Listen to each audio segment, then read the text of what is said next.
Hello everyone, this is Nusrat Jahan, your physio, helping you over your physical ailment and how you can improve and maintain your healthy life. So आज की video है हमारी viewers को ये बताने के लिए कि फिजियोथेरेपी क्या है, ये आपको किस तरीके से आपकी हेल्दी लाइफ को और हेल्दी बनाने में हेल्प कर सकती है। फिजियोथेरेपी एक हेल्थ केयर प्रोफेशन है जिसमें आपके फिजियोथेरेपिस्ट फिजिकल्स मेजर को यूज़ करते हैं, जैसे कि हॉट, कोल्ड, प्रेशर और स्पेशली मैनुअल थेरेपी को यूज़ करके आपके फिजियोथेरेपिस्ट आपके इंजरीज़ को और फिज़िकल डिसऑर्डर्स को ट्रीट करते हैं। आप अपने फिजियोथेरेपिस्ट को डायरेक्टली अप्रोच कर सकते हैं। इसके लिए आपको किसी भी स्पेसिफिक रेफरल की ज़रूरत नहीं पड़ती अनटिल अनलेस आप किसी इंश्योरेंस के लिए क्लेम कर रहे हो। फिजियोथेरेपी में काफ़ी सारे ब्रांचेस होती हैं जिसके अनुसार आप अपने पर्टिकुलर स्पेशलाइज्ड फिजियोथेरेपिस्ट चूज़ कर सकते हैं। अगर हम बात करें फिजियोथेरेपिस्ट पेडियाट्रिक सेटअप में आपके बच्चों को किस तरीके से हेल्प कर सकते हैं, तो आप जन्म से ही अगर बच्चे में कोई फिज़िकल एलिमेंट है, जैसे कि कुछ बच्चे डिलेड माइलस्टोन की कैटेगरी में आते हैं, जैसे कि बच्चे अपने गर्दन को नहीं संभाल पाते अपने समय के अनुसार, कुछ बच्चे बैठ नहीं पाते, कुछ बच्चे अपने समय के अनुसार चल नहीं पाते। तो ऐसे में एक फिजियोथेरेपिस्ट पर्टिकुलर एक्सरसाइजेस प्लान करते हैं सो दैट कि उन बच्चों को उनके समय के अनुसार चलाया बिठाया जा सके।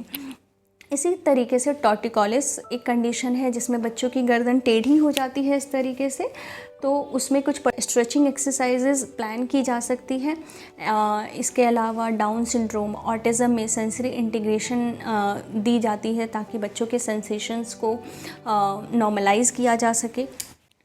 इसी तरीके से न्यूरोलॉजी में भी काफ़ी सारी ऐसी कंडीशंस हैं जिसको फिजियोथेरेपिस्ट अप्रोच कर सकते हैं, जैसे आम भाषा में स्ट्रोक को लकवा मार जाना कहते हैं। अगर दिमाग में कुछ प्रतिशत ऑक्सीजन की कमी हो जाए किसी कंडीशंस की वजह से, तो उसमें हम कहते हैं कि इसे लकवा मार गया है। ये लकवा आपके आधे शरीर का भी हो सकता है, पूरे शरीर का हो सकता है, या पर्टिकुलर किसी शरीर के अंग का भी हो सकता है, या फिर ऐसा भी हो सकता है कि शरीर में कुछ लगभग कमज़ोरी ही आई हो। तो ऐसे में फिजियोथेरेपिस्ट आपको आपकी डेली एक्टिविटीज़ से कुछ एक्सरसाइज प्लान करते हैं और इस तरीके से वो आपको हेल्प कर सकते हैं आपको डेली एक्टिविटीज़ को नॉर्मलाइज करने में। इसके अलावा हेड इंजरी हो गई, ट्रॉमेटिक ब्रेन इंजरी हो गई, पार्किंसनिज्म हो गया, गेट एबनॉर्मलिटी मतलब कि अगर चलने फिरने में बैलेंस ना कर पाना, ऐसे में अगर कुछ परेशानियां हैं तो डेफिनेटली आप अपने फिजियोथेरेपिस्ट को अप्रोच कर सकते हैं। अगर हम बात करें कि गायनी लेवल पे फिजियोथेरेपी किस तरीके से हेल्प कर सकती है, तो अगर आप अभी एक बेबी प्लान कर रहे हैं, या फिर हम कहें अगर आप पीसीओडी आपको हो रखा है, औरतों में आजकल बहुत आम समस्या हो गई है जिसकी वजह से वो वेट गेन करते रहते हैं, तो उसमें भी वो जो हार्ड किलोज़ आपको कम करना है, definitely physiotherapy is your friend. Prenatal, postnatal, normal delivery कराने में कुछ पर्टिकुलर एक्सरसाइजेस प्लान की जा सकती हैं। सो ऐसे में आपको फिजियोथेरेपी डेफिनेटली हेल्प कर सकते हैं। ऑर्थोपेडिक में होने वाली काफ़ी समस्याएं हैं, फ्रोजन शोल्डर जिसमें कंधे का जाम हो जाना और कंधे का अपने पूरे लेवल तक ना पहुंच पाना, ऊपर ना जाना, पीछे ना जाना। तो ऐसे में फिजियोथेरेपिस्ट आपको कुछ मोबिलाइजेशन टेक्निक कराते हैं जिससे आपका कंधा खुल जाता है। फिर इसके अलावा एज के साथ होने वाली कोई समस्या, जैसे कि जिसको अर्थराइटिस कहते हैं, मतलब गठिया का रोग, उसमें आपको डेफिनेटली फिजियोथेरेपी हेल्प करती है। फिर पोस्चरल इश्यूज़ होते हैं, अगर आप एक टीचर हैं, लेक्चरार हैं, लॉन्ग आवर्स के आपके लेक्चर्स होते हैं, आप पूरे दिन किचन में खड़ी रहती हैं, होम मेकर हैं, अगर आप डिज़ाइनर हैं, तो ऐसे में पोस्चरल इश्यूज़ बहुत हो जाते हैं।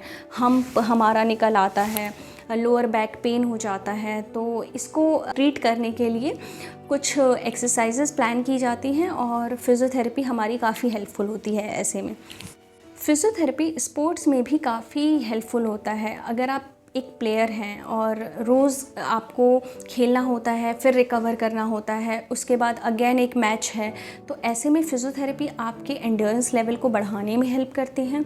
आपको किस तरीके से रिकवरी प्लान करनी है सो दैट आप नेक्स्ट मैच के लिए तैयार हो सकें, इसके लिए भी वो आपकी हेल्प करते हैं। और injury prevention is the key point. अगर आप इंजरी को प्रिवेंट नहीं कर सकते हैं तो डेफिनेटली आप हर दिन इंजर्ड रहेंगे और आप अपने मैचेस को लूज़ करेंगे। सो ऐसे में स्पोर्ट्स प्लेयर के लिए स्पोर्ट्स फिजियोथेरेपिस्ट होना मस्ट हो जाता है। So you have to approach them. आखिर में अगर मैं बात करूं कि कार्डियो में फिजियोथेरेपी कैसे हेल्प कर सकती है, तो जैसा कि आजकल का बहाव चल रहा है कोविड वाला, तो कोविड में breathing exercise is something blessing. आप ब्रीदिंग एक्सरसाइज, अगर आपको कोविड हो चुका है और आप रिहैबिलिटेशन फेज़ में हैं, या फिर आप प्रिवेंटिव फेज़ में हैं और आपको कोविड नहीं हुआ है, तो भी आपको ब्रीदिंग एक्सरसाइज एक ब्लेसिंग है और आपको करना चाहिए। उसको किस तरीके से करना है, क्या चीज़ करनी है, वो आपको एक फिजियोथेरेपिस्ट ही बता सकता है। इसके अलावा कुछ प्रोनिंग एक्सरसाइजेज़ होती हैं, चेस्ट फिजियोथेरेपी होती है। ये सारी एक्सरसाइजेज़ आजकल के दौर में, कोरोना वाले दौर में बहुत अहम रोल निभा रही है, क्योंकि अगर किसी का सैचुरेशन लेवल डाउन हो रहा है तो ऐसे में proning exercise, breathing exercise, these are the key points जो कि आजकल हमारे डॉक्टर्स, सर्जन भी रिकमेंड कर रहे हैं कि आप इसको करें।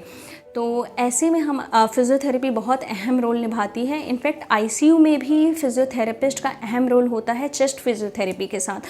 कुछ हमारे मरीज होते हैं जो कि वेंटिलेटर पे हैं या फिर आईसीयूज़ में हैं और वो अपना सिक्रीशन नहीं निकाल पा रहे हैं, तो ऐसे में चेस्ट फिज़ियोथेरेपी एक बहुत अहम रोल निभाती है।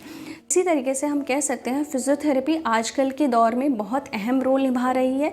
चाहे कोई बीमार है या नहीं बीमार है, सिर्फ अपनी हेल्दी लाइफ को इम्प्रूव करना चाहता है, मेंटेन करना चाहता है, तो डेफिनेटली फिज़ियोथेरेपिस्ट का एक अहम रोल होता है।